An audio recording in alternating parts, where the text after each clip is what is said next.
It's not your lead leg that's the problem, it's your trail leg. See here, it's hanging down too low. It's forcing you to go too high and you're losing speed and momentum. But don't worry, we can fix it. Today I'm breaking down the form of 7 hurdlers, each facing different challenges like struggling to 3-step, losing speed over the final hurdles, and fixing lead leg position. If any of these sound familiar, stick around because these adjustments could make a huge difference in your next race. Watch closely because these small fixes could unlock more speed over the hurdles. Let's get into it. This is Jayden. He's a high school junior. He struggles to stay low over the hurdle. He said last year he was able to 4-step and this year he wants to 3-step. Jayden, I can certainly point out a lot of little things that you need to work on, but what you need is more fundamental than that. You just need to run faster. You look to me like you have no confidence going over these hurdles. I would suggest working with some practice hurdles or pop-up hurdles, something you can knock down really easily. And I would practice running over those as low and as fast as you can. You need to gain the confidence that you can do it. You get more speed and you'll be able to 3-step. There's nothing else holding you back. This is Latayvian. He's a high school junior, just overall looking for some tips. Well, Latayvian, you look like you have all the ingredients to be a good hurdler, but I definitely see some room for improvement. You're leaning pretty far forward as you run and you're getting a whole lot of backside recovery and a real stretched out stride. So I'd work on your running between the hurdles better. I like your approach into the hurdle. This looks really good. But one thing I noticed is as you stretch into it right here, your hips are opening up and turning left. And that's forcing your trail leg to come around slow. And you can see here that it starts to rotate the opposite way. And you end up a little bit twisted here as you land. But because you're big and strong, you end up pulling it off. But if you could work on keeping your hips forward, you'll do better. If you'd like to get a virtual coaching session with me, I'll leave a link in the description and in the comments. And if you'd like to get into this mix and see how you can get a quick review on one of these videos, I'll also leave a link for that in the description and the comments. This is Zaria in lane 5 in the blue shorts. She's a high school sophomore. She says she's having a hard time with her arms twisting and maintaining speed over the last few hurdles. Zaria, you look like you have a ton of potential. And I see what you're talking about with your arms here. They're all over the place. But your problem isn't really the arms. If you notice, your whole body is turned sideways as you're landing. And because I don't see anything else you're doing wrong to make this happen, it's because you're just too high over the hurdle. And you have so much time before you touch down, and your body is still rotating as you fly through the air. So by the time you touch down, you're turned sideways and your arms are going to go with it. And that floating through the air is also costing you to lose speed. So you end up having to take longer, slower strides getting to the next hurdle. And you keep repeating this every hurdle so it starts to add up. And that's the reason why at the end of the race that you don't have any speed and you can't 3-step anymore. This is Nafyad here in the lead.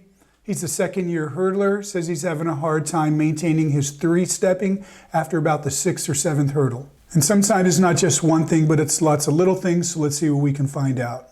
Well, as I see here, your plant step is definitely putting on the brakes, so you're losing some speed here. I also think you're a little too close to the hurdle because you're having to jump up at it, so you're still rising as you get to the top of it. So then because you're high, you have to wait for a while to touch down. And definitely having to run with some elongated strides between the hurdles, which are also going to slow you. So in case you're not already doing it, I'd make sure you practice with the hurdles pinched a little closer, take off a little farther from the hurdle so you can go lower over it and come down on it versus coming up on it. And also with the hurdles being a little closer at practice, you'll be able to work on your turnover to get to the next hurdle faster. Quick shout out to Wyatt Augsburger, a high school senior from Ohio who just won the indoor state championships in the 16-meter hurdles with the blazing time of 7:98. And the coolest part, he credits the work we did on his technique to help him get there. And now he's at the top of the podium. And it's not over yet. This weekend he's competing at the national championships. So let's cheer him on. If you want to take your hurdling to the next level just like Wyatt, check out my hurdle success system in the description below. It's packed with drills and coaching tips that can help you reach your next PR. This is Santiago in the burnt orange uniform. He's a high school freshman. He just overall needs some help. What you're doing is what a lot of brand new hurdlers do. They take 5 steps to the hurdles and they have to be really small steps and they have no speed. So when they get there, they can't actually hurdle it, but they have to jump over it. And all that makes you slower because you have to take time before you'll finally touch the ground.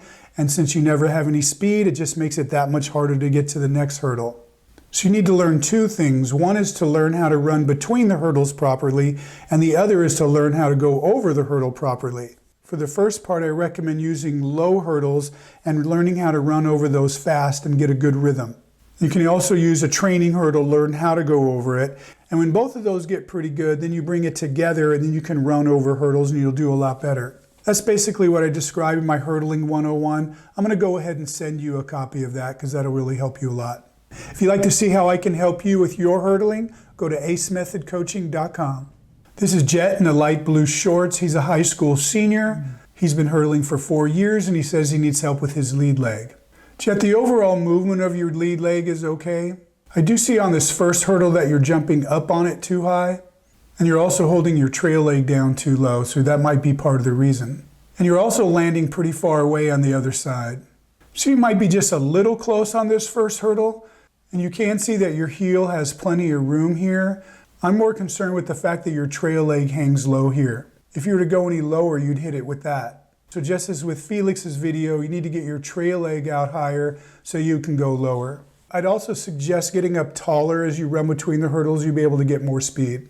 If you'd like to get my free hurdle technique and drill guide to see how you can analyze your own form and see what drills you need to fix whatever needs to be corrected, I'll leave a link for that in the description and the comments. This is Felix. He's a third-year hurdler. He's been trying to work on keeping his lead leg straight as he goes over the hurdle, and he can't do it. Felix, you actually look really good going over the hurdle. You have a lot of great things happening here. Looking at your lead leg, I see that it gets fully straight here, and then it hooks as you go over the hurdle. But as you touch down, you end up in very good position here. So I don't see a problem with your lead leg hooking here. You are a bit high over the hurdle, but it's because of your trail leg. It's hanging too low at this point. It should be up higher, and you're having to jump high because of it. And when I watch you on this other video, it's your trail leg that's hooking the hurdles. Other than that, the motion of your trail leg is great. I would just work on the mobility so you can get your hip out higher.